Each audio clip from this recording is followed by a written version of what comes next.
cœur de notre cœur, qui nous connaît mieux que nous-mêmes et qui nous attend tout le temps.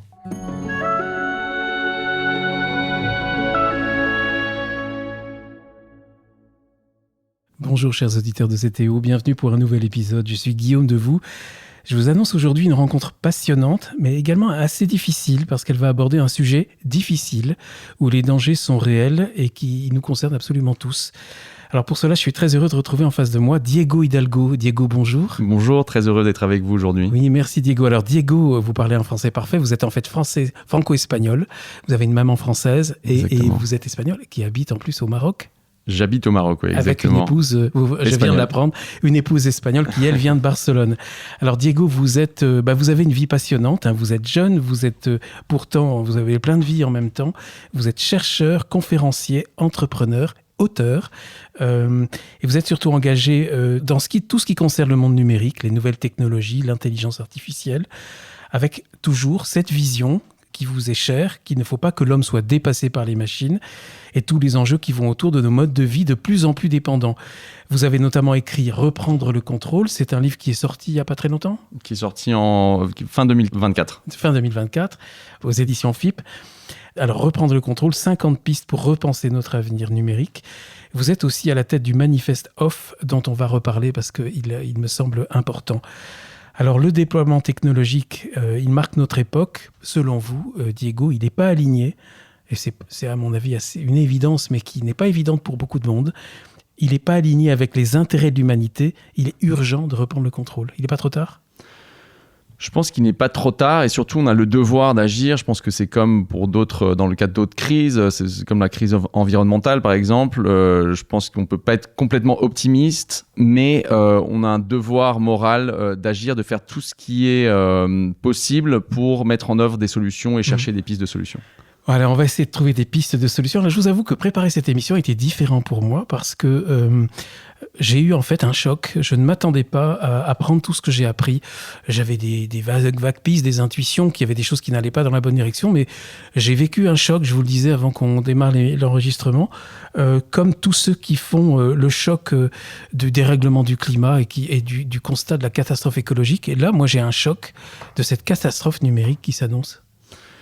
Oui, alors je pense qu'il existe une base empirique de plus en plus large, vaste, qui met en lumière, en effet, le fait qu'une grande partie du déploiement numérique auquel nous assistons, de ces dispositifs, de ces plateformes dans lesquelles nous baignons, sont directement conçus pour exploiter les vulnérabilités humaines, que ce soit d'ailleurs celles des êtres humains eux-mêmes, je pense notamment aux vulnérabilités cognitives, mais également les vulnérabilités des institutions qui, sans idéaliser le passé, nous ont permis d'arriver à un certain degré de liberté et de bien-être dans nos sociétés actuelles, et qui, à mesure qu'elles sont connectées, sont parfois plus efficientes, mais au prix de l'exploitation possible, en tout cas, de ces vulnérabilités. On va parler de tout ça, mais le paradoxe qui est quand même assez incroyable, c'est que nous sommes consentants. Puisque nous acceptons ces nouveautés technologiques et cette vie numérique.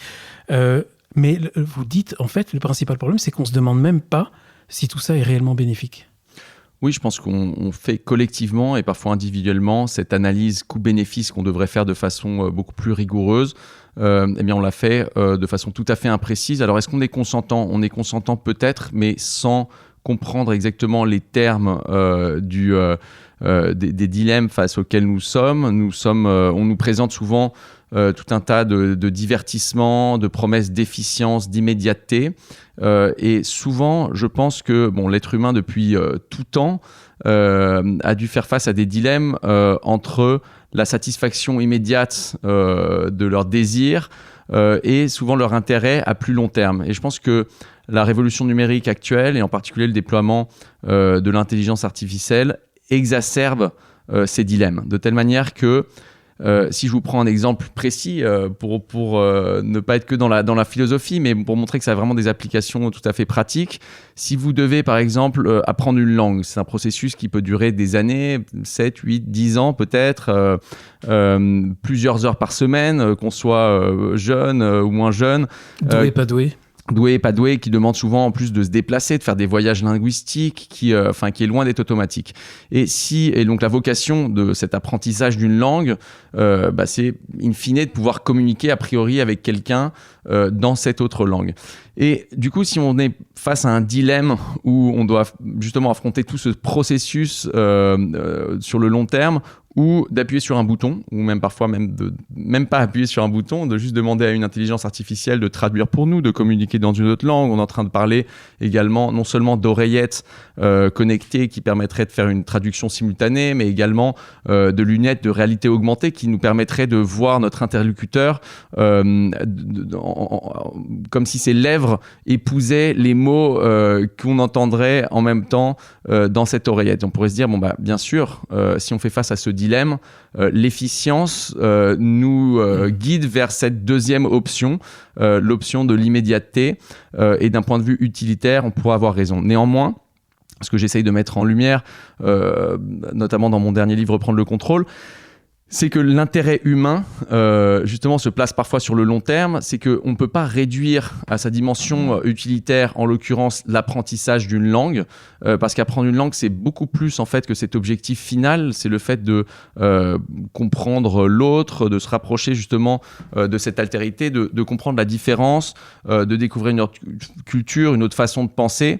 Je me souviens par exemple du neuroscientifique Raphaël Gaillard qui expliquait il y a quelques mois dans une émission, qui expliquait comment, ce qui s'était passé dans sa tête la première fois, il s'était rendu compte qu'il avait rêvé dans une autre langue. Bien sûr, tout ça, ça peut pas être mis sur le même plan que cette visée utilitariste de l'apprentissage d'une langue. Et pourtant, c'est tout ça ce que nous apporte cet apprentissage sur le long terme. Et là, j'ai pris comme exemple l'apprentissage d'une langue. Il y en a plein. Il y en a plein. Il y a tous les apprentissages, mais je pense qu'on peut élargir justement cette réflexion à bien d'aspects de nos vies où cette immédiateté se fait souvent au détriment de nos intérêts sur le plus long terme. C'est ça en fait qui est le plus important au point de départ, avant de trouver des solutions, et ça vous insistez beaucoup sur ce point, il faut d'abord une prise de conscience, et c'est cette prise de conscience que j'ai vécue et qui est pas forcément agréable. En fait, on a l'impression que les scénarios de science-fiction les pires, les films dystopiques dont on parle, en fait on y est déjà, sans s'en rendre compte. Quelques exemples, en fait,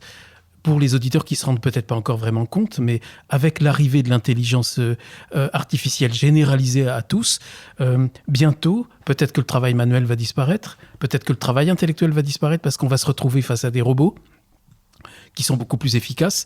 Un laveur de vitres qui est un robot, mais qui en même temps a le niveau intellectuel d'un polytechnicien. Alors, c'est peut-être pas toujours utile quand on lave des vitres, quoique. Un travailleur manuel et aussi un travail intellectuel.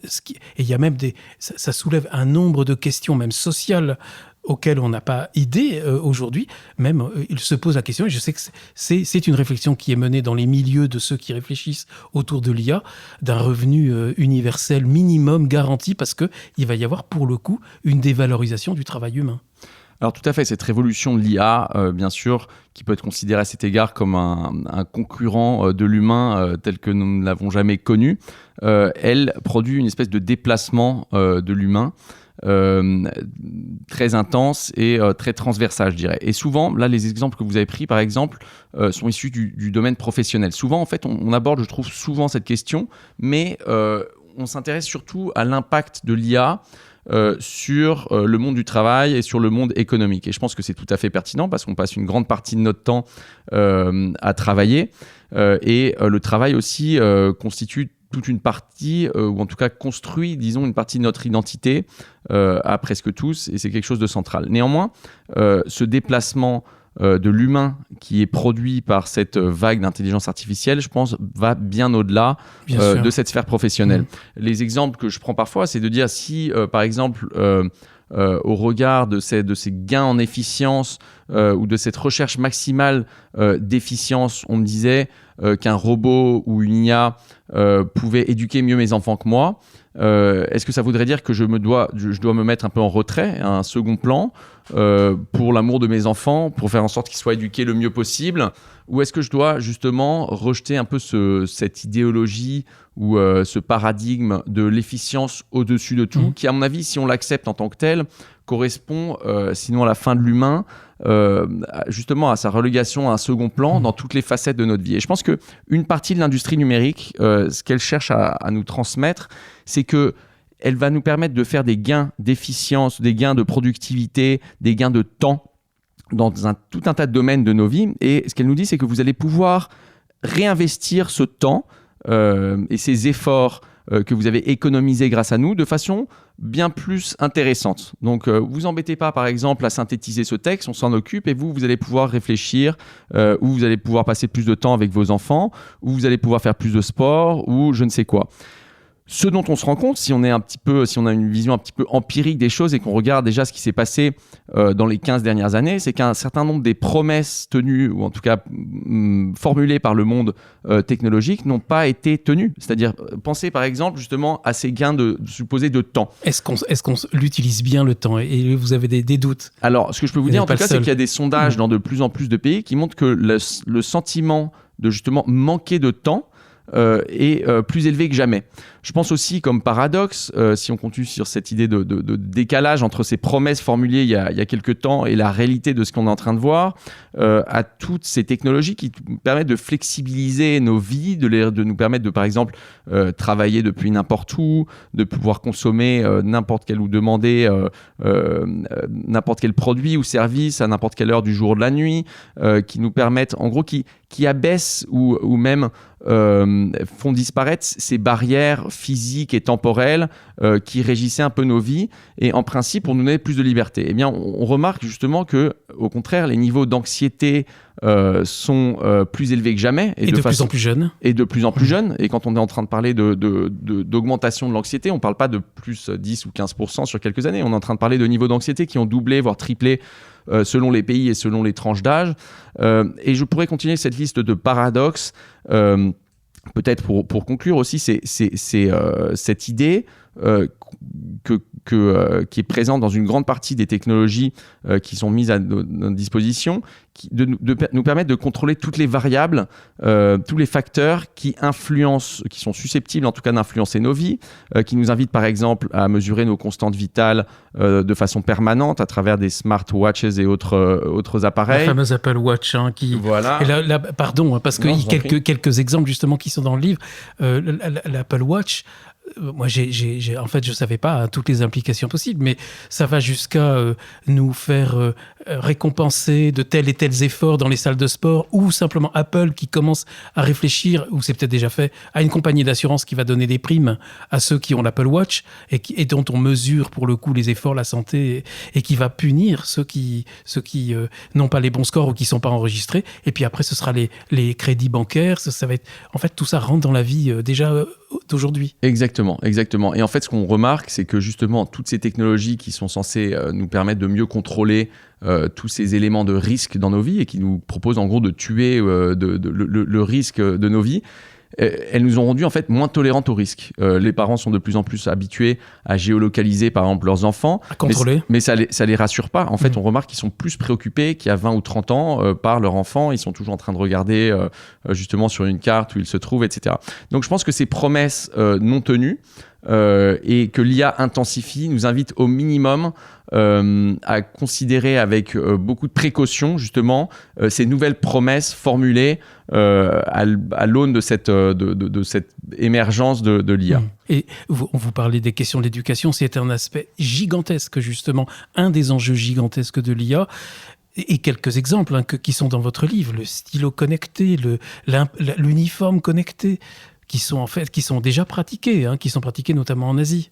Oui, en Chine, en l'occurrence. Alors là, il y a plusieurs problématiques en une. Il y a celle de la surveillance qui, de toute façon, en Chine actuellement, est favorisée par toute une infrastructure technologique. Concrètement, l'enfant travaille avec un stylo connecté équipé d'une petite caméra. Oui, exactement, qui permet de retracer, donc qui permet au professeur d'avoir en temps réel justement les inscriptions, enfin tout ce qu'écrit et puis de contrôler un enfant aussi un peu ce qui se passe. Exactement, de le contrôler. Au-delà de cet exemple et de ces exemples qui peuvent nous paraître presque un peu exotiques, même si souvent on voit le système notamment chinois comme quelque chose d'absolument terrible, toute une infrastructure technologique qui a une vocation à nous contrôler de façon totale et parfois on s'en offusque, mais on ne se rend pas compte que on est petit à petit en train d'aller dans la même direction, justement en quête de plus de sécurité, en quête de plus de facilité, en quête de plus d'efficience. Et vous parliez de la technologie dans l'éducation. Alors c'est une question qui est extrêmement vaste en soi. Je dirais que d'un côté, il y a tout ce qui a trait à l'hyperconnexion des jeunes, favorisée notamment par l'émergence des smartphones. Celui qui parle n'a pas de smartphone. C'est assez original. Je n'ai, à 41 ans, je n'ai toujours pas de smartphone et je ne compte pas en avoir. Mais même si on remarque que cette détérioration absolument fulgurante de la santé mentale, on a déjà évoqué l'anxiété, mais on pourrait parler des dépressions, des troubles de l'alimentation et tout un tas d'éléments qui composent, disons, la santé psychologique, émotionnelle, voire même physique et cognitive des jeunes. Justement, avec chez les cette dépendance au smartphone, aux réseaux sociaux. Voilà. Alors, j'aime pas limiter ça que aux réseaux sociaux parce que même si on voit certaines corrélations qui sont d'autant plus fortes justement entre ce phénomène que je viens d'évoquer et l'utilisation des réseaux sociaux, il y a tout un tas d'applications technologiques au-delà des réseaux sociaux qui sont non seulement corrélées scientifiquement avec cette augmentation des problèmes de santé, notamment mentale, mais pour lesquels, depuis ça fait quelques années, on dispose d'un corps d'évidence, je pense, suffisant pour affirmer qu'il existe une relation de causalité entre cette hyperconnexion et tous ces problèmes qui, notamment, sont vraiment devenus des problèmes de santé publique. Par exemple Mais écoutez, par exemple, donc ces augmentations déjà de problèmes de santé mentale, comme je vous le disais, et ce, dans presque tous les pays dont on dispose de données fiables, dans le monde anglo-saxon, en Europe et dans tout un tas d'endroits. Comme je vous disais, ils n'ont pas augmenté de façon timide. Ce n'est pas juste une légère augmentation. On voit qu'il y avait une relative stabilité justement dans ces tendances jusqu'au début des années 2010. Et ce qu'on observe, c'est qu'à partir de l'année, alors grosso modo, il y a une année charnière qui est l'année 2012 dans plein de pays, qui correspond au début d'un pic énorme et d'une tendance qui, hélas, se poursuit encore aujourd'hui, d'augmentation de tous ces problèmes avec une prévalence d'autant plus élevée chez les jeunes et notamment dans des tranches d'âge comme les 8-12 ans où on observait, c'était une phase assez préservée, on va dire, entre les orages, disons, de la première enfance et les troubles qui peuvent venir ensuite à l'adolescence. Et bien même dans cette tranche d'âge-là, on est en train d'observer cette augmentation très très marquée de ces problèmes. D'ailleurs, on parle de la santé mentale, mais on sait qu'il existe également une relation de cause à effet entre cette hyperconnexion et également certains éléments de santé physique. Et pourquoi ? Eh bien, écoutez, notamment parce que on sait que cette hyperconnexion a provoqué notamment une détérioration du sommeil. Les gens, pas seulement les adolescents, les gens dans leur ensemble, dans tout un tas de pays, dorment moins et dorment moins bien. On sait que c'est tout à fait corrélé, peut-être qu'il y a d'autres facteurs, mais notamment corrélé justement à cette hyperconnexion. Et on sait que le sommeil est d'autant plus important chez les jeunes. Juste une anecdote qui est dans votre livre, c'est un des fondateurs de Netflix qui a dit « Notre principal ennemi, c'est le sommeil et on est en train de gagner la bataille. » On lui demandait quel était son concurrent principal. Je pense que le journaliste attendait à ce qu'il dise YouTube ou une autre plateforme, il a répondu c'est le sommeil, exactement. Oui. Et on est en train de gagner, il est en train de gagner la bataille.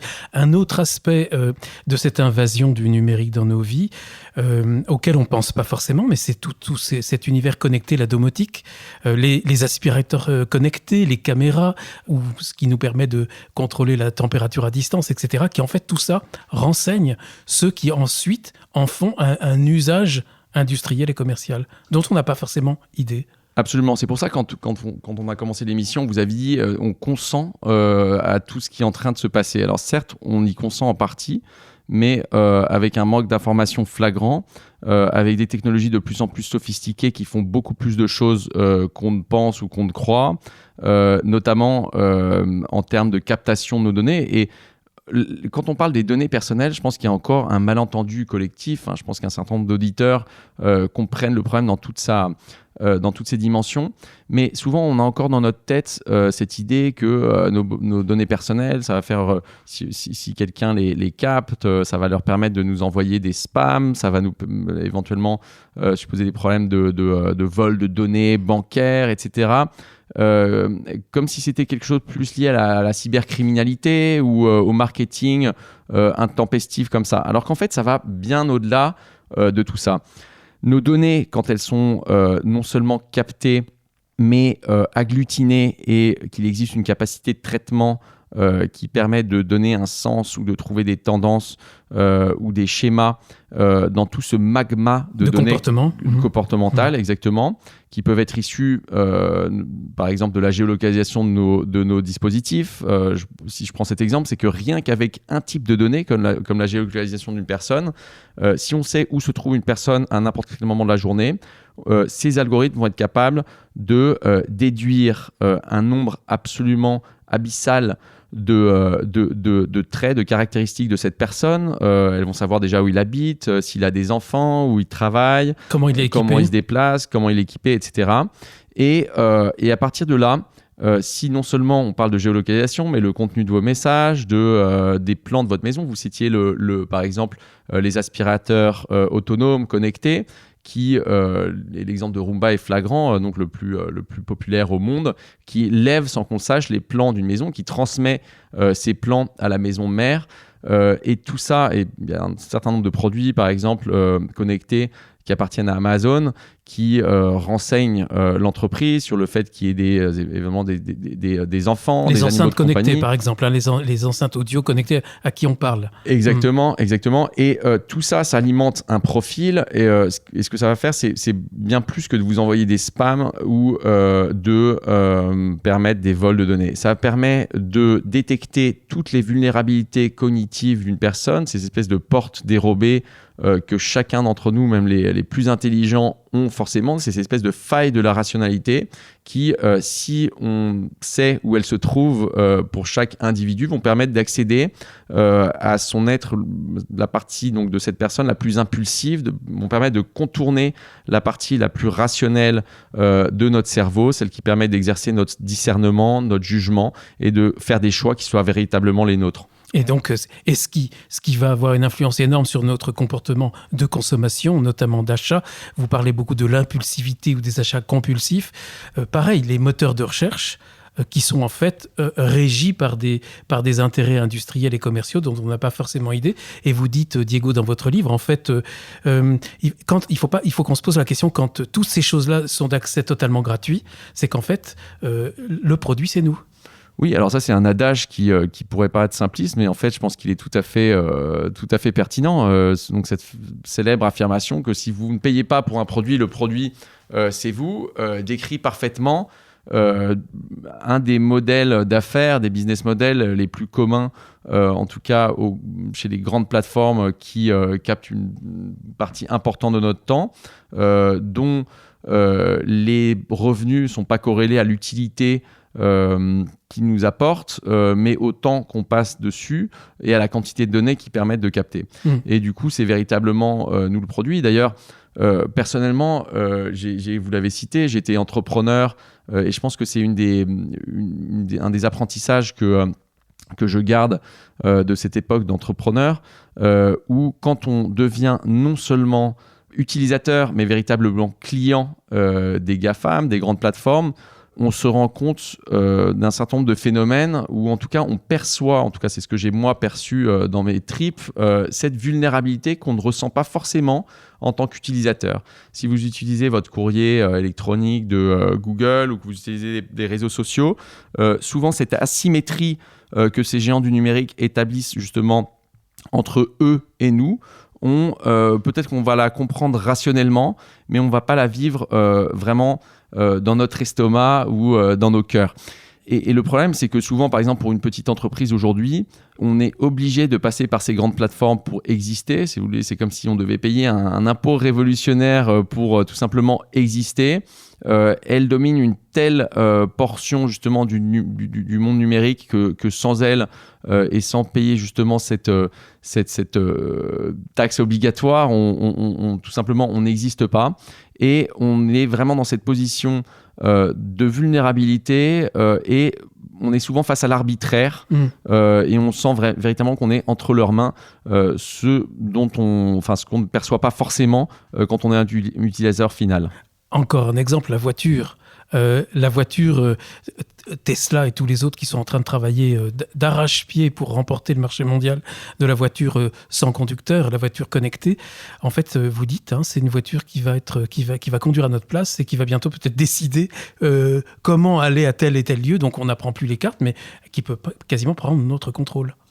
Oui. Tout à fait. S'il y a par exemple un détournement, un accident, une cyberattaque, des manipulations qui arrivent déjà. Tout à fait. Et je pense qu'avec cet exemple, vous mettez le doigt sur un des principes clés que j'essaye notamment dans ce livre de souligner, qui est que cet environnement numérique nous invite à une externalisation de plus en plus intensive de nos capacités, notamment cognitives, également parfois physiques. Elle nous incite à déléguer, à leur déléguer justement tout un tas d'actions et in fine de décisions sans qu'on s'en rende compte parfois en elle. Et ça a commencé il y a, je dirais, une quinzaine ou une vingtaine d'années par des fonctions isolées. C'est-à-dire, par exemple, on a cessé de retenir des numéros de téléphone par cœur dès lors qu'ils étaient dans nos agendas, dans nos téléphones portables, si bien qu'il y a à peu près 20 ans, on en connaissait en moyenne quelques dizaines par cœur, et maintenant, plus de 50% des personnes ne connaissent pas celle de leur conjoint ou conjointe. Mais ça, si vous voulez, c'est comme le sens de l'orientation qui s'est détérioré à mesure qu'on a commencé à se déplacer de façon constante avec des GPS. Mais ce que j'essaye d'expliquer, c'est qu'avec cette IA qui est de plus en plus transversale, à laquelle on peut poser des questions sur n'importe quoi, cette délégation devient également de plus en plus transversale. Souvent, quand on prompte, vous savez, quand on donne un ordre ou qu'on pose une question à une IA, qu'on lui demande de faire quelque chose pour nous, c'est quand même une façon de demander à cette machine de penser pour nous. George Dyson, un historien des sciences, déjà disait il y a quelques années, posait cette question, et si le prix que nous devions payer pour des machines qui pensent à notre place était le fait que les personnes cessent de penser. Et de facto, d'ailleurs, il y a certaines études qui ont commencé à être publiées sur la question. On voit en effet que plus on mobilise justement et on pose des questions à l'IA, moins on mobilise nos propres fonctions cognitives et que ce soit notre capacité de synthèse, notre mémoire, tout ce qui compose notre réflexion.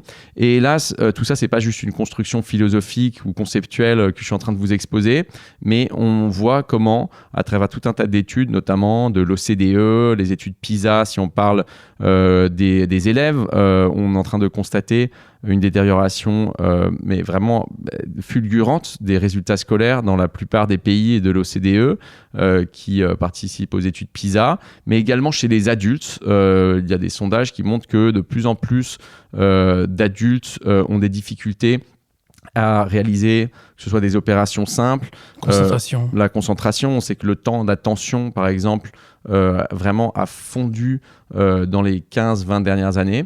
Et cette fragmentation de l'attention que promeuvent les plateformes, le fait qu'on n'arrive pas à voir, ou en tout cas chez les personnes qui consomment beaucoup de vidéos, par exemple sur une plateforme comme TikTok, où la norme est une durée d'environ 8 secondes par vidéo, plus on fragmente cette attention, moins on habitue notre cerveau à pouvoir se fixer sur un unique objet, à pouvoir se concentrer pendant plus de quelques secondes. Et ça, c'est un des éléments clés, non seulement de l'apprentissage, mais aussi de la construction d'une vie intérieure qui, je pense, est pertinente à bien des égards. Complètement. Cette déclaration ahurissante d'Eric Schmidt, l'ancien patron de Google, tout à fait. et qui dit les personnes qui vont sur nos moteurs de recherche ne demandent pas seulement comment faire quelque chose, elles nous demandent de leur dire comment il faut qu'elles le fassent. C'est à elles attendent que ce soit Google qui leur dise comment agir. Voilà, alors ça c'était la vision, donc ça c'est bien les mots d'Eric Schmidt, ancien président de Google, dont la pensée, je pense, était vraiment le reflet d'une grande partie de la conception que la Silicon Valley se fait de la liberté humaine. Donc c'était pas les personnes qui avaient dit ça, c'est lui qui disait que les personnes, en fait, in fine, souhaitaient que Google décide à leur place et que Google allait créer tout un tas de technologies qui permettraient de répondre, pour ainsi dire, à leurs questions avant que ces personnes ne les posaient ou de dicter ce qu'ils vont faire. Et je pense que tout ça, ça peut nous paraître de la science-fiction, mais petit à petit, on voit comment une plateforme comme Google, par exemple, nous invite à lui poser des questions de plus en plus larges. Je vous avoue que je ne sais plus si c'est dans ce livre-là ou le précédent, où je cite vraiment l'exemple d'une campagne de publicité de Google, où l'entreprise, alors que Google a quand même déjà une certaine notoriété, on pourrait dire, puisqu'ils ont à peu près 100% de part de marché dans un certain nombre dans presque tous les pays. Donc quand ils font de la publicité, en général, c'est pour faire passer un message. Et Google, en l'occurrence, dans cette campagne, incitait à poser des questions telles que « Que faire avec mes enfants à Paris ?» ou « Comment consommer mieux ?» ou « Comment être un super papa ?» Pas mal d'exemples liés au monde de l'éducation. Oui. Donc voilà. Et ce que je montrais, c'est que donc Google nous incite à cesser de se servir de sa plateforme comme un outil où, par exemple, on réfléchirait par nous-mêmes et ensuite on irait chercher des informations pratiques, mais comme une solution de vie. Qui justement est réponse à toutes nos questions. Et l'idéologie sous-jacente, je pense, c'est de considérer que de toute façon, ils savent mieux ce qui nous convient que nous-mêmes. Ils vont pouvoir être à même, avec toute cette quantité de données qu'on a mentionnées tout à l'heure, de nous donner des réponses et des solutions à toutes les questions qu'on est susceptible de se poser. Et à mesure qu'une portion de plus en plus large de nos vies repose sur cette infrastructure algorithmique, un des dangers, c'est qu'on se fasse guider sans comprendre les tenants, les aboutissants, les mécanismes, les intérêts qui vont régir justement tout un tas de solutions vers lesquelles on va être poussé. Et je vous cite un dernier exemple, mais quand vous voyez par exemple comment les couples se rencontrent, j'ai les statistiques en tête des États-Unis, je ne sais pas exactement où on en est en France ou dans le reste de l'Europe, mais on voit que, justement en 2012, année charnière à bien des égards, comme je vous disais, les courbes se sont croisées et on a commencé à dépasser les 50% de couples qui se rencontrent en ligne. Et on sait que les couples, comme on dit, à travers ces plateformes, sont en fait matchés, comme on dit, sont mis ensemble par des algorithmes.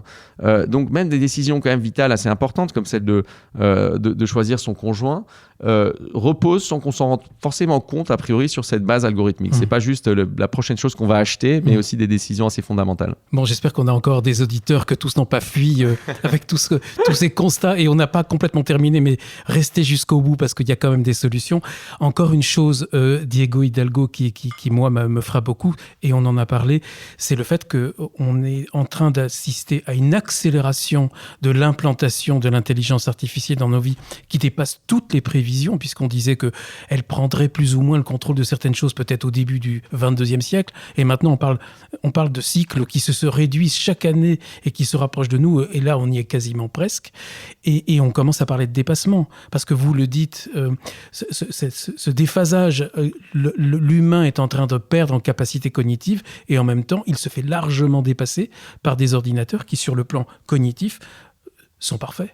Et donc, on arrive à un moment de l'histoire où on se demande si, alors qu'il y a des enjeux de transhumanisme et de post-humanisme, on peut en parler aussi, mais où l'homme ne va pas être complètement dépassé par la machine. Oui, alors là, je pense qu'il faut juste pas... Enfin, en tout cas, j'essaye de ne pas tomber dans le piège que nous tend une partie de l'industrie numérique où on nous assomme justement de prédictions un peu apocalyptiques qui concernent la capacité des machines à nous dépasser, où on a l'impression qu'elles vont même nous dépasser sur un plan ontologique, comme si ça allait vraiment devenir, qu'elles allaient acquérir une conscience. Et je pense qu'il y a une dimension presque religieuse, même complètement religieuse, chez certains leaders de la Silicon Valley, qui ont même une espèce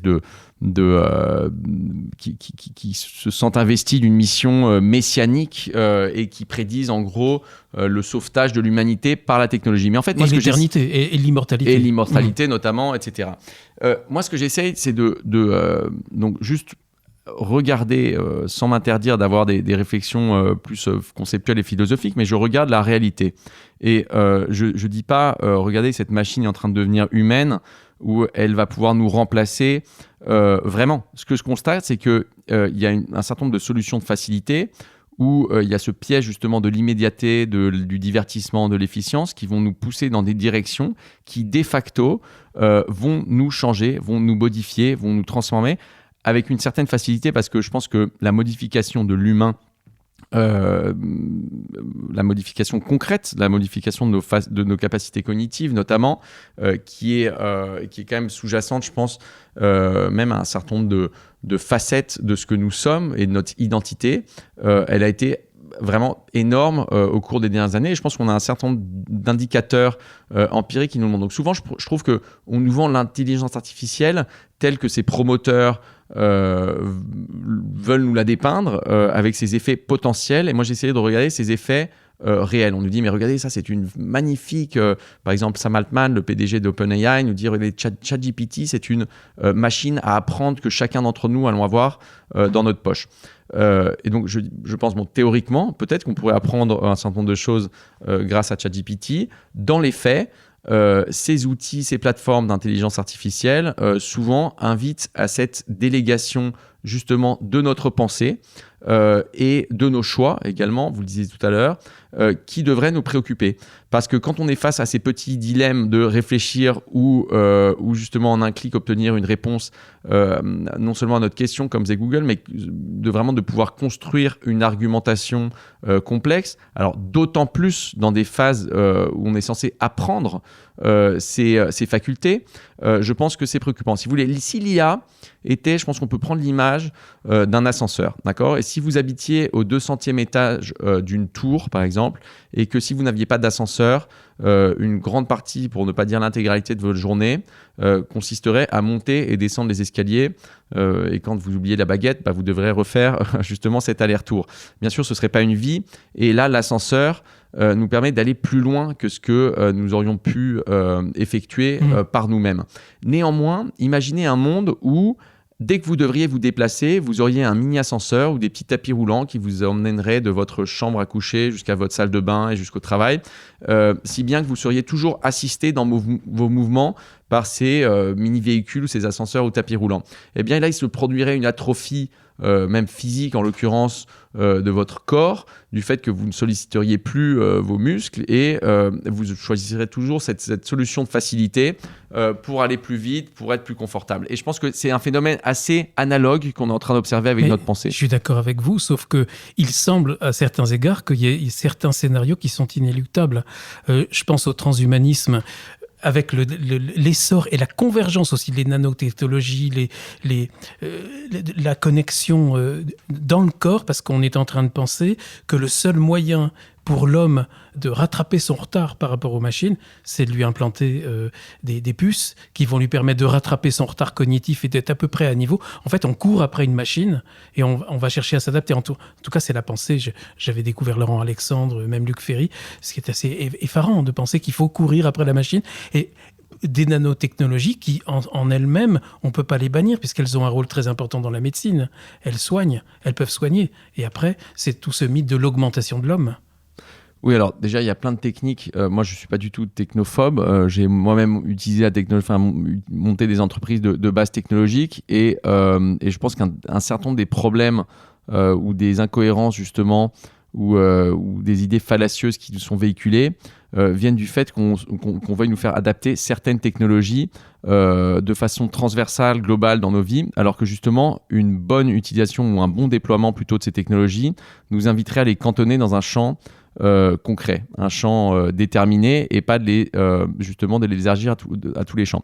Je vais vous prendre un exemple qui se rapproche de celui que vous venez de citer, mais les interfaces cerveau-machine. Donc, de plus en plus, avec le perfectionnement des neurosciences, on a développé des technologies qui nous permettent de, en gros, décoder l'activité cérébrale de telle manière qu'à travers des interfaces, que ce soit alors implantables ou même des diadèmes, donc des interfaces qu'on appelle non invasives, qui nous vont permettre justement de savoir à travers de cette mesure de l'activité neuronale ce à quoi vous pensez, comment vous pensez. Et non seulement dans ce sens-là, mais on développe des technologies qui nous permettent non seulement d'extraire ces informations, mais qui sont susceptibles également de vous transmettre des informations ou d'induire en vous des sentiments ou des sensations de chaud, de froid, de peur ou de quoi que ce soit. Donc là, c'est quand même potentiellement une des barrières ultimes, celle de votre pensée, de votre conscience, qui vous protégeait. Donc vous pouvez penser même dans un état totalitaire à n'importe quoi et on n'allait pas pouvoir vous mettre en prison pour ça, par exemple. Donc il y avait une protection physique et de votre intimité dans ce sens-là. Ces interfaces cerveau-machine, ils peuvent sans doute être extrêmement utiles en médecine pour répondre à justement des défis incroyables en neurologie, etc. Mais on nous dit, oui, non, mais attendez, ça a tout un tas d'applications fabuleuses dans le domaine, certes médical, scientifique, la recherche, mais aussi dans le domaine ludico-récréatif, les jeux. Imaginez un jeu vidéo, vous pourriez tourner à droite ou à gauche, alors que vous seriez censé être en train de conduire une voiture sans toucher une manette, ou même conduire votre voiture comme ça, juste en pensant que je tourne à droite, dans le domaine militaire, dans le domaine commercial, etc. Policier. Dans le domaine policier, etc. Et là, on est encore une fois dans cette espèce de recherche d'efficience. Souvent, quand on parle d'efficience, en l'occurrence, ça veut dire efficience dans la génération de revenus, in fine, pour en fait exploiter cognitivement jusqu'à la dernière goutte de notre attention, et en l'occurrence pouvoir commercialiser de façon différente, de façon diverse, justement notre personne, notre être, jusqu'à la dernière parcelle possible. Et je pense que ça, en l'occurrence, ça nous invite à certes accepter certaines utilisations des interfaces cerveau-machine, mais de les cantonner, et justement de très bien les cantonner, et de faire beaucoup mieux que ce qu'on est en train de faire, cette analyse coût-bénéfice dont je parlais, sans céder aux tentations justement de ces soi-disant applications merveilleuses qu'on nous propose. Mais vous reconnaissez qu'il y a une inquiétude réelle, à tel point que vous le dites dans votre livre, les magnats de la tech, ils nous annoncent tous un avenir radieux, mais eux, ils se préparent au pire. Ils sont en train de se construire des bunkers. Elon Musk, il pense aller sur une autre planète. Certains achètent des îles, d'autres sont en train de coloniser des parties de Nouvelle-Zélande pour se préparer à un mode de survie par rapport à un monde qui peut devenir tout d'un coup hostile ou qui tombe dans le contrôle de pirates, de cyberpirates ou de pouvoirs totalitaires sur le plan commercial. Hein. Je suis désolé, c'est un peu noir. C'est un peu noir, mais il y a cette réalité. Il y a une inquiétude. Comment faire pour contrôler et pour museler, on parle de moratoire, on parle de contrôler, d'arrêter les progrès de l'intelligence artificielle? Ça paraît impossible. Alors, il y a certaines choses qui paraissent impossibles. Juste sur le double langage, déjà de certains magnats de la technologie numérique qui construisent ces bunkers, etc. Il y a un certain nombre de double langages aussi dans notre domaine, notamment le fait qu'ils nous vendent toutes ces technologies éducatives, mais ils mettent eux-mêmes leurs enfants dans des écoles qui sont complètement analogiques jusqu'à un âge avancé, où ce sont les premiers à interdire à leurs enfants d'avoir accès aux smartphones ou à certaines applications, parce que ce sont les premiers également à savoir la façon dont elles agissent sur eux. Donc, je pense que ça nous invite aussi à un certain recul et un certain discernement. Quant aux solutions, bien sûr, elles sont complexes. Voilà. Je prétends pas. J'avance des pistes de solutions. Il y en a 50 dans le livre, et il y a le Manifest Off dont on peut parler, justement, dont c'est le rôle, justement, de mobiliser Exactement. À la prise de conscience et de trouver les solutions et de les proposer. Exactement. Si vous voulez, je pense qu'il y a des solutions individuelles, certes, mais face à ces problèmes collectifs et au fait que nous baignons dans cet environnement numérique, elles sont pas suffisantes. Je pense que l'individu est quand même le point de départ et qu'on doit notamment prendre conscience de ce problème, comme vous l'avez souligné tout à l'heure, parce que je pense que si on ne prend pas conscience, et je suis désolé que mon livre soit si dur à lire pour certains, ou qui provoque un électrochoc mais c'est important. Un peu désagréable, mais je pense qu'en effet c'est le point de départ et c'est l'amorce de trouver des solutions, parce que si on n'est pas conscient de la magnitude du problème auquel on fait face, on ne va jamais avoir le courage de mettre en place certaines solutions. Niveau individuel, je disais, c'est bien, on peut faire un certain nombre de choses pour nous préserver et pour gagner ne serait-ce qu'en bien-être ou en profondeur ou en efficacité même à certains égards nous-mêmes, et tout simplement vivre mieux en prenant une certaine distance par rapport à cette hyperconnexion, mais c'est tout à fait insuffisant. On peut dire également à l'autre extrémité, action politique et régulatoire. Ça, je pense que c'est tout à fait nécessaire et qu'on va devoir comprendre ça beaucoup plus en profondeur. Personnellement, je me réveille pas tous les matins en me disant qu'est-ce qu'on pourrait réguler aujourd'hui. Je suis pas un fan de la régulation à tout prix. Néanmoins, je pense que quand certains problèmes peuvent trouver une solution au niveau individuel, au niveau de la sphère privée, familiale, et personnelle, eh bien c'est beaucoup mieux que ce soit comme ça. Mais là, on est face à des problèmes tellement énormes d'une part, et surtout face à des technologies, comme je le disais tout à l'heure, qui sont créées pour être absolument asymétriques, pour créer une relation asymétrique avec les individus, pour nous dépasser. Elles ont une telle connaissance de comment nous sommes, elles font un tel recours aux neurosciences, pour justement comprendre comment on fonctionne et pouvoir pénétrer en nous et s'infiltrer de plus en plus dans tellement de facettes de nos vies que si on ne met pas en place des solutions au niveau régulatoire, on ne va pas pouvoir s'en sortir.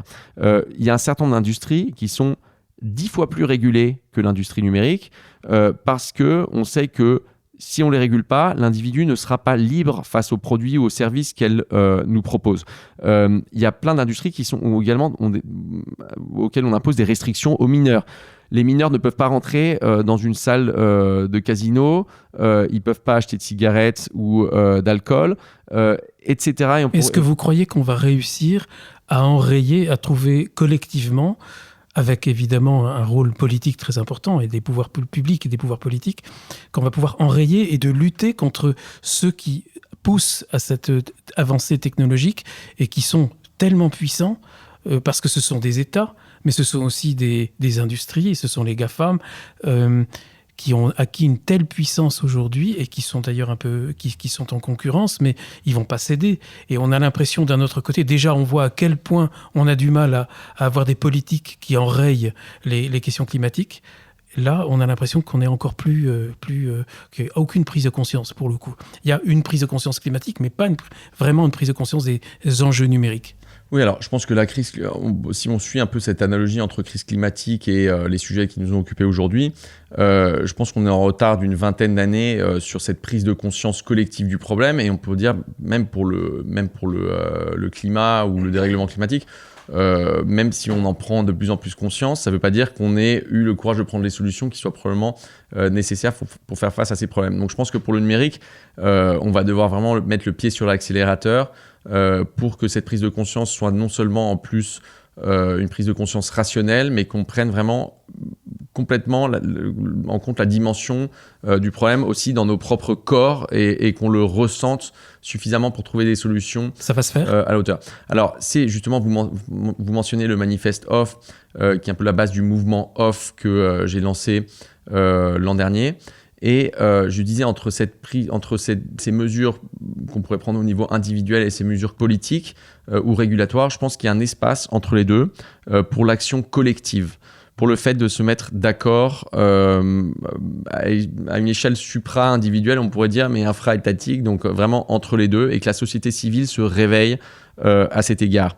Et c'est en gros le défi qu'on essaye de relever depuis le mouvement OFF, qui a commencé en Espagne, mais qui est en train de s'élargir à un certain nombre de pays, où ce qu'on fait, c'est rassembler beaucoup d'experts, beaucoup de personnalités qui proviennent de milieux très divers, très différents, que ce soit de la médecine, des juristes, des artistes, des chefs d'entreprise, des chercheurs, des médecins, bref, la liste est longue.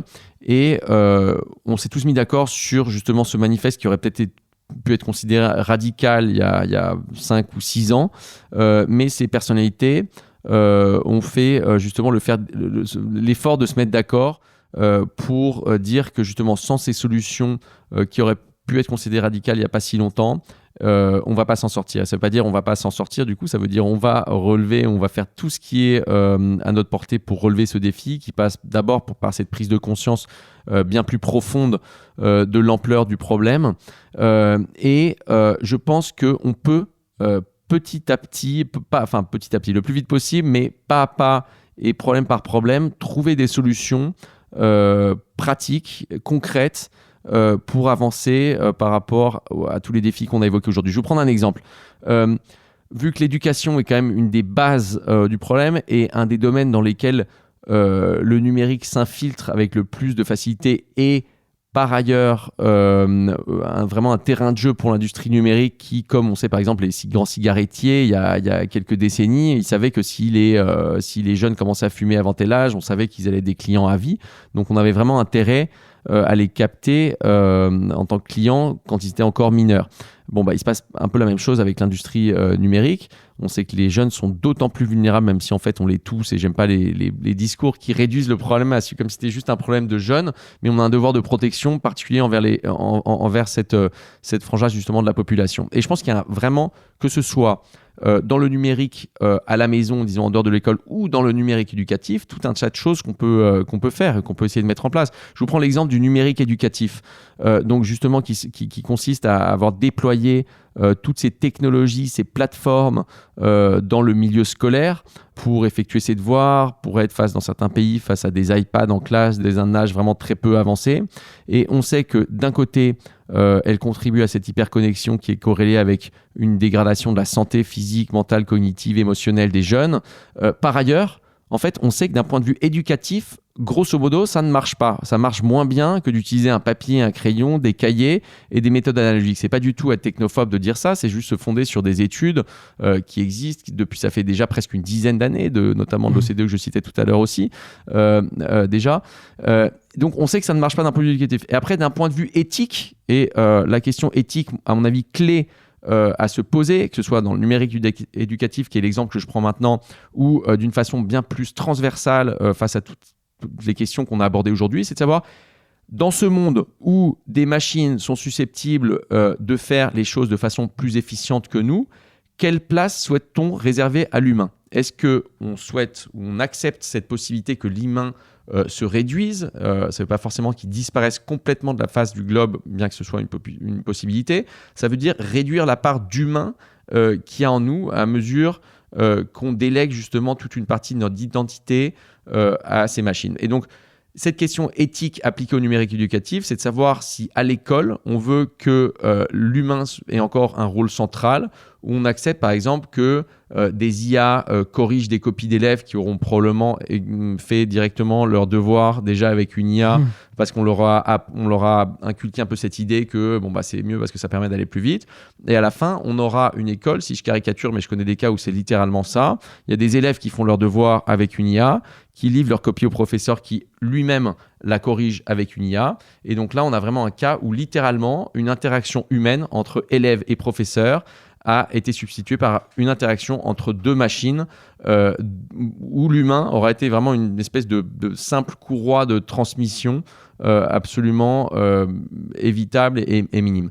Donc voilà. Donc je pense que par exemple, le numérique éducatif, on a un pouvoir assez facile en fait, si jamais on se met d'accord sur ce que je viens de dire, pour comprendre que ça a été une expérience complètement faillie, une expérience sur laquelle on doit revenir. Pas prématurée, prématurée dans le sens où on a fait tout ce déploiement sans faire cette analyse coût-bénéfice de façon correcte. Et c'est pour ça que, par exemple, dans le numérique éducatif, il y a plein de voix, ne serait-ce que j'ai l'impression que toutes les semaines ou tous les mois, il y a des voix assez autorisées et reconnues par leur pragmatisme. Je lisais un éditorial, par exemple, de Michael Bloomberg, qui a été non seulement maire de New York, mais le fondateur de Bloomberg, le plus grand logiciel financier au monde, qui concluait très à l'américaine, mais qui disait « It's a failed experiment », c'est une expérience qui n'a pas marché. On est en train de dilapider de l'argent dans tout cet investissement dans le numérique éducatif, alors que ça ne marche pas. Et je pense qu'il y a un consensus de plus en plus large qui se produit sur la question. Il faut juste passer à l'action, parce qu'en l'occurrence, c'est vraiment un problème qu'on a un peu créé de rien en délimitant mal la place du numérique dans nos vies, en l'occurrence dans l'éducation. Donc, on n'est pas arrivé à un point irréversible, parce que parfois, je pensais que c'est un peu comme le climat, il y a déjà des points irréversibles, des choses qu'on ne va pas retrouver. Alors écoutez, est-ce que par exemple en tant que parent, on peut dire c'est une option moralement acceptable de dire de toute façon mon enfant est foutu, donc j'ai plus rien à faire. Je pense que dans certains cas désespérés, et bien sûr ce serait tout à fait humain de parents qui seraient face à des situations qui semblent impossibles. Ce serait peut-être parfois une tentation dans laquelle on peut tomber, mais est-ce une pensée véritablement acceptable ? Non, on doit toujours être là et toujours maintenir un peu d'espoir, et on doit faire en tant que parent, pour filer cette métaphore, tout ce qui est en notre pouvoir pour justement dire si son enfant se trouve dans une difficulté même extrêmement forte, pour être là, pour essayer de l'assister, d'inverser la situation.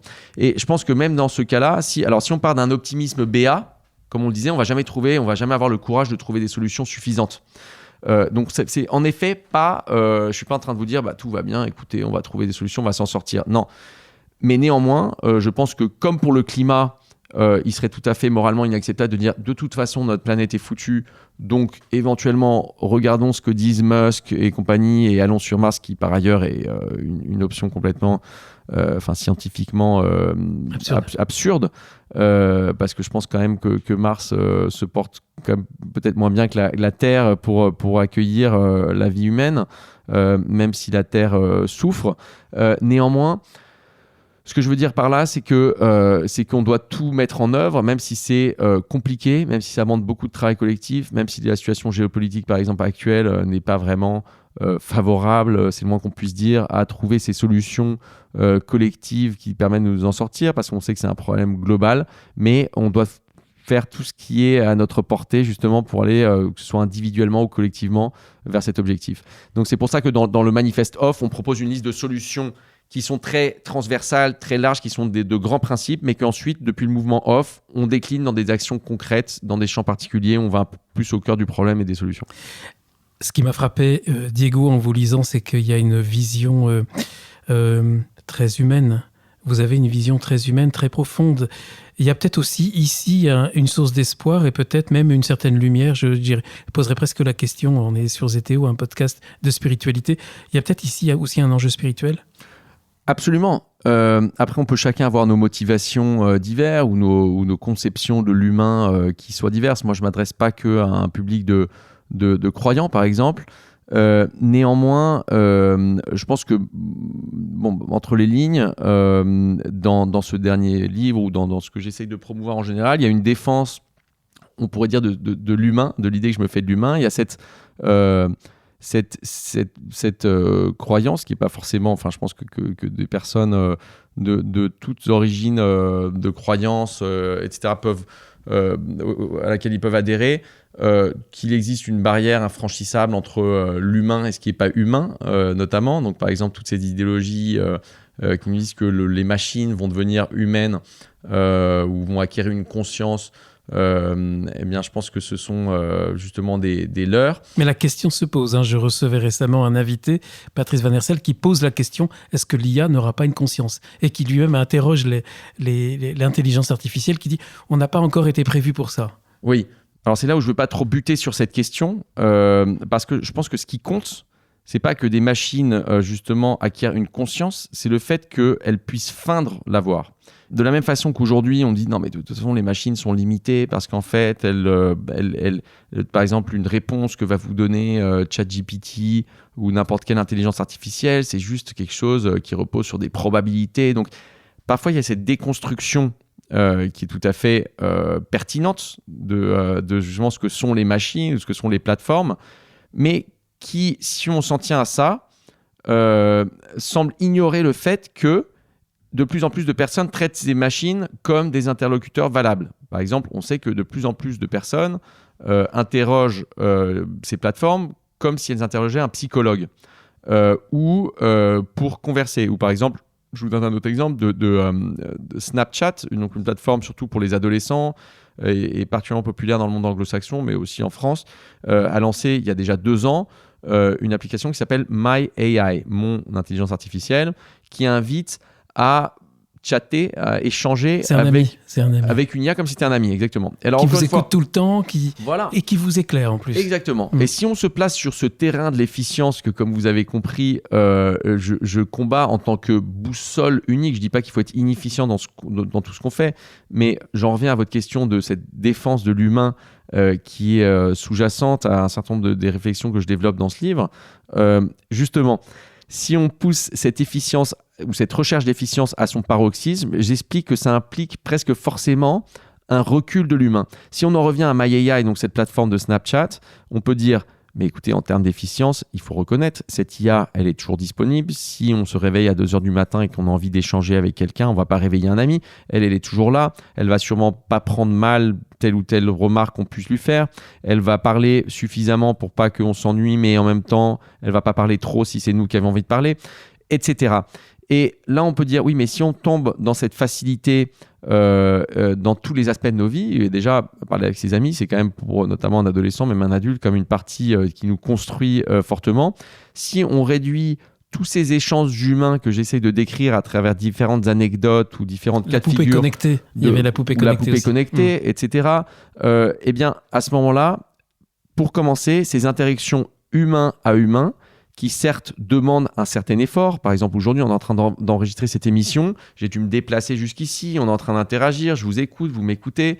Tout ça, l'interaction humaine est pleine de friction et elle demande un effort. Mais ce que j'essaye de dire ou d'expliquer dans ce livre, c'est que cette IA, justement, elle, en nous assistant, nous proposant de nous assister, elle nous fait rentrer dans cette spirale de délégation qui met un second plan d'un côté nos efforts, donc justement qui nous propose de s'efforcer pour nous et on s'efforce de moins en moins, qui nous propose également d'interagir avec elle au lieu d'interagir avec d'autres personnes, donc qui ont un énorme impact sur les relations sociales. Et on n'a pas encore parlé de la solitude, mais on sait que dans presque tous les pays, encore une fois, dans lesquels on dispose de données, le nombre d'heures que les gens passent seuls depuis le début de la décennie 2010, alors que c'était assez stable avant, est en pleine croissance. C'est pas avec le Covid, contrairement à ce qu'on peut croire, que les gens ont commencé à se sentir plus seuls. Ça a commencé 5, 6, 7, 8 ans avant.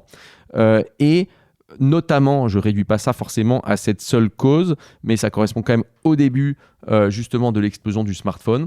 Et ce que j'essaye d'argumenter à travers tous ces exemples petits et grands de la vie quotidienne ou toutes ces études que je distille dans ce livre, c'est le fait que ces efforts qu'on doit fournir pour interagir avec d'autres personnes, pour réfléchir, pour faire face à des problèmes dans nos vies, à les résoudre, eh bien peut-être que ça demande un petit investissement ou un gros investissement parfois à court terme, qui peut être désagréable, qui peut être moins confortable que de parler avec une machine. Néanmoins, ce qui nous rend plus heureux, plus satisfaits et ce qui nous construit plus à long terme et ce qui correspond plus à nos intérêts sur ce long terme, c'est souvent justement cette somme d'interactions humaines qui peuvent nous paraître insignifiantes sur le moment, petites et grandes, ces efforts justement qui nous invitent à nous dépasser, un dépassement de soi, etc.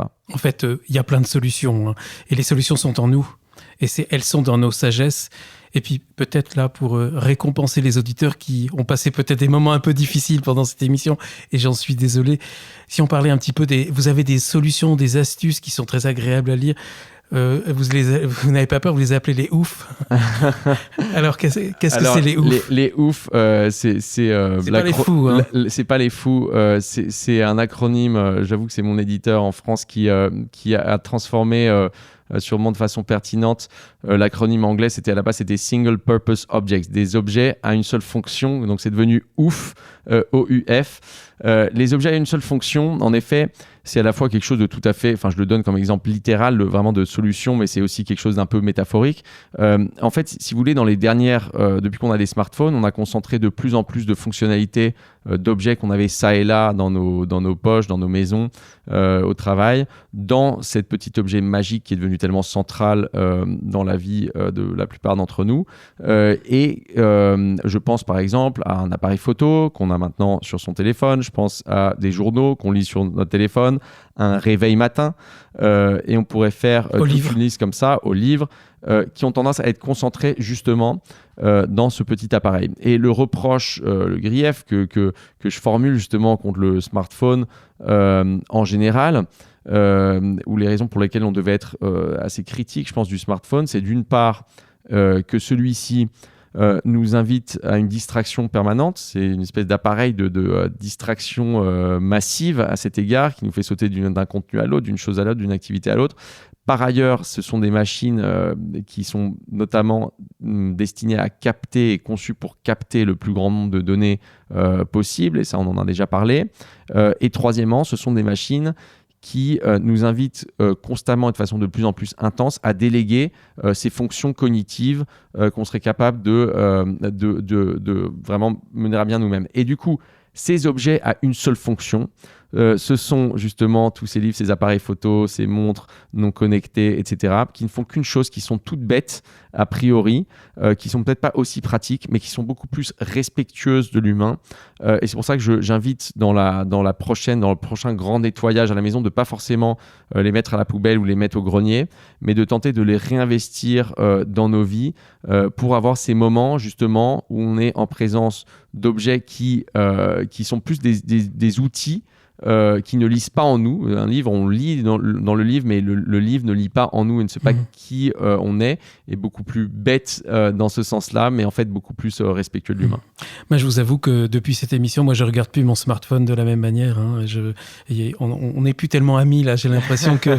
Et vous dites, c'est absolument... C'est le premier objet qu'on touche au réveil, c'est le dernier qu'on touche avant de s'endormir. Parfois, on dort avec. Et la moyenne, c'est 144 fois par jour, on touche un smartphone 140... moyenne. Oui, alors ça dépend des pays, mais en gros, parfois, c'est difficile de dire le nombre de fois parce que c'est parfois un flux constant. Ça peut être beaucoup plus, mais on est autour de entre 150 et 250 utilisations par jour. Encore faudrait-il définir une utilisation.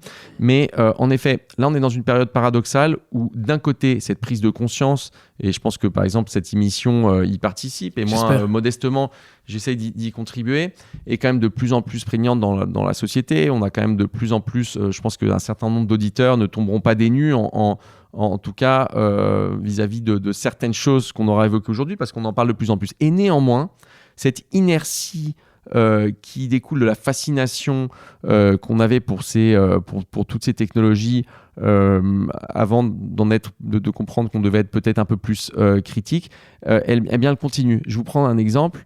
La fondation Gasol, donc du joueur de basket de la NBA, Pau Gasol, qui s'intéresse notamment au sujet de santé publique chez les enfants, etc., vient de produire une étude qui montre qu'en Espagne, les jeunes aujourd'hui sont connectés 11 heures de plus par semaine par rapport à l'étude précédente qui datait de 2019-2022. Donc en 3 ans et demi, le temps de connexion qui était déjà très élevé, je ne sais plus s'il tournait autour de 4-5 heures, maintenant il est de 11 heures par semaine. Et là, c'est après le Covid en plus. De plus.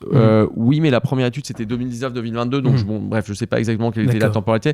Mais ce que je veux dire par là, c'est que malgré donc peut-être ce regard de plus en plus critique, eh bien, cette inertie fait qu'on est quand même toujours face à des problèmes de plus en plus intenses, donc on doit vraiment s'y atteler le plus vite possible. Il y a des problèmes de séduction. Vous avez une citation de Shoshana Zuboff, qui est de l'Harvard Business School, dans votre livre, qui dit, par rapport à ce nouveau pouvoir qui nous séduit, elle dit, il ne recourt pas à des soldats pour nous menacer, pour nous dominer. Il se présente à nous avec un cappuccino et non avec un pistolet. Ça fait penser à des publicités de café connecté. Oui, tout à fait. Bon, Shoshana Zuboff, c'est elle a écrit un livre qui est très important, qui est The Age of Surveillance Capitalism, l'âge du capitalisme de surveillance, où elle décrit un certain nombre de ces phénomènes de façon très précise et très intéressante. Elle invite aussi à un certain nombre de solutions qui sont à mon avis très pertinentes. Et ce qui est intéressant, c'est qu'elle est quand même professeure de sociologie à la Harvard Business School, qui n'est pas un temple du bolchevisme, on va dire, au niveau planétaire. Et néanmoins, elle explique par exemple que certains marchés énormes sur lesquels opèrent ces grandes plateformes numériques, c'est pas qu'ils devraient être régulés, c'est qu'ils devraient être interdits. Elle parle notamment du marché de ce qu'elle appelle les futurs comportementaux. Et ce qu'elle explique, c'est que justement, à travers toutes ces données qui sont captées, ce qui s'échange sur certains de ces marchés, ce sont des capacités, des petits bouts de capacité à nous influencer. C'est-à-dire comme si on achetait et on vendait sur un marché des prédictions sur votre comportement et des petits bouts de votre liberté. Et ce qu'elle explique, c'est que face à un phénomène comme ça, tout à fait liberticide, et quelque chose qui, on pourrait dire, atteint notre intégrité et notre dignité, il existe tout un tas de précédents de marché, que ce soit celui des personnes, des humains, que ce soit celui des organes, par exemple humains. C'est pas qu'ils étaient régulés, c'est pas qu'on laisse à des parties la possibilité de se mettre d'accord si, selon certaines conditions sur une transaction. C'est juste que ces marchés sont interdits. Et du coup, elle explique pourquoi, et je pense qu'elle l'explique très bien, pourquoi on devrait interdire, ne pas avoir peur de dire qu'en fait, il faudrait interdire ces marchés et que ces géants du numérique seraient déjà très grands si, par exemple, ils faisaient de la publicité sur le plateforme qui était contextualisée, c'est-à-dire c'est une chose que vous, par exemple, vous cherchiez des hôtels à Rome et que d'un seul coup, vous avez une publicité pour un hôtel à Rome, mais c'est autre chose de dire, tiens, comme Guillaume a été aujourd'hui devant une boulangerie et qui s'est arrêté devant cette vitrine à telle heure et que je sais qu'en plus il a des enfants mais qu'en plus etc d'une façon qui soit même indéchiffrable pour un être humain, de dire je vais le placer face à tel produit à tel moment parce que je sais que sa probabilité qu'il l'acquiert de façon impulsive est très élevée. Mais en tout cas, ce qui est quand même rassurant ici, on parlait de Shoshana Zuboff, on parlait de Bloomberg tout à l'heure, ça bouge au niveau des élites. Et donc, il y a quand même une prise de conscience. Quelques mots, là, on va devoir se quitter parce que le temps avance. Diego Hidalgo, donc, reprendre le contrôle aux éditions FIP. Le lien pour lire ce livre, pour le commander, il est avec cet épisode. Quelques mots sur le manifeste off. Pour les auditeurs que ça intéresse, comment ils font pour y souscrire, pour y participer? C'est gratuit? Ça se passe comment? Oui, tout à fait, c'est gratuit. Dans le temps limité que nous avons, je les invite à se rendre sur notre site donc c'est offm.org. Notre site est dans plusieurs langues, vous le mettrez sûrement dans les commentaires. Vous verrez, donc on a un peu cette pierre angulaire de notre action, du mouvement OFF, qui est ce manifeste OFF qui a été publié en 2024 et qu'ont déjà signé plus de 300 personnalités issues de tous les domaines que je citais tout à l'heure. Et donc on essaye de synthétiser vraiment ce que nous observons, et donc ça reprend un certain nombre de façon un peu plus systématique des éléments qu'on a dit aujourd'hui, ce que nous voulons éviter, mais également ce que nous proposons. Et le principe du mouvement OFF qui repose sur ce manifeste, c'est ensuite de décliner ça dans des initiatives concrètes. La première qu'on a lancée était justement sur le numérique éducatif, mais nos campagnes et nos initiatives ont vocation à mettre justement la loupe sur tous ces sujets très divers qu'on ne met pas en relation, qui n'ont pas forcément trait à l'enfance, mais qui vont des armes létales autonomes jusque justement à l'éducation, en passant par tout un tas de phénomènes de la protection des données, etc. Où justement à chaque fois, ce qui est en jeu, c'est cet humain qui est très vulnérable par rapport à ces technologies qui sont bien plus puissantes que lui à certains égards et qui ont tendance à l'assujettir si on ne fait rien. Et à chacune de nos initiatives correspond justement des solutions qu'on met en avant. Et je vous invite à voir ça plus en détail, et je suis sûr que vous pourrez même me contacter ou contacter mon équipe facilement à travers notre site. Voilà, chers auditeurs, vous êtes invités. Je suis sûr qu'il y en aura plein qui seront, j'espère, mais je pense qu'il y en aura beaucoup qui seront intéressés. Diego Hidalgo, merci infiniment. Quelque chose qu'on n'a pas dit, encore une note d'espoir pour chasser ces nuages qui se sont accumulés pendant cette émission. Alors une petite note d'espoir, j'aurais pu en choisir d'autres, mais c'est cette prise de conscience dont on a un peu parlé. Elle se produit notamment de façon très très accélérée chez les jeunes depuis ça fait 2 ou 3 ans. Si on demande par exemple dans certains sondages est-ce que tel aspect ou tel aspect du numérique a représenté une opportunité ou a des implications plus pernicieuses pour votre génération, on voit des augmentations à peu près de 50% en 2 ou 3 ans d'adolescents par exemple, qui se rendent compte qu'en fait, que ces technologies, certaines dont on a parlé aujourd'hui, ont des impacts tout à fait critiquables sur leur génération. Notamment, c'est le cas de Facebook. Les jeunes ont fui Facebook. Oui, alors les jeunes ont fui Facebook parce qu'ils utilisent d'autres plateformes. Mais ils deviennent versatiles, c'est-à-dire qu'ils changent. Ils sont déçus assez vite. Oui, alors ça pour moi, c'est pas un signe d'espoir parce qu'en fait, les technologies, les unes après les autres, si vous voulez, TikTok, par exemple, sa capacité de capter l'attention chez justement les jeunes et les adultes d'ailleurs, TikTok lui-même explique qu'en 35 minutes, on devient addict à TikTok. C'est après avoir regardé 260 vidéos, donc 35 minutes d'utilisation de TikTok. Et donc ces technologies sont de plus en plus sophistiquées. Si on n'y met pas un frein depuis l'extérieur, on ne va pas réussir à reprendre le contrôle. Et justement, mon invitation, au contraire, je pense que de plus en plus de secteurs de la population, notamment les jeunes, sont réceptifs à ce message, c'est de reprendre le contrôle sur la technologie numérique et de réinventer le bouton off, ce petit bouton qui a disparu de nos dispositifs sans qu'on s'en rende compte, qui nous donnait un grand pouvoir sur eux sans qu'on le sache, et bien de réinventer aussi bien littéralement que métaphoriquement ce bouton off. C'est vrai que sur un iPhone, c'est pas facile de l'éteindre, il faut chercher. Exactement. Voilà. Diego Hidalgo, merci infiniment pour votre participation, pour ce message, à la fois cette prise de conscience qui est difficile, mais il y a de l'espoir, c'est le plus important. Merci beaucoup Guillaume. Merci Diego, merci chers auditeurs, à bientôt pour un prochain épisode.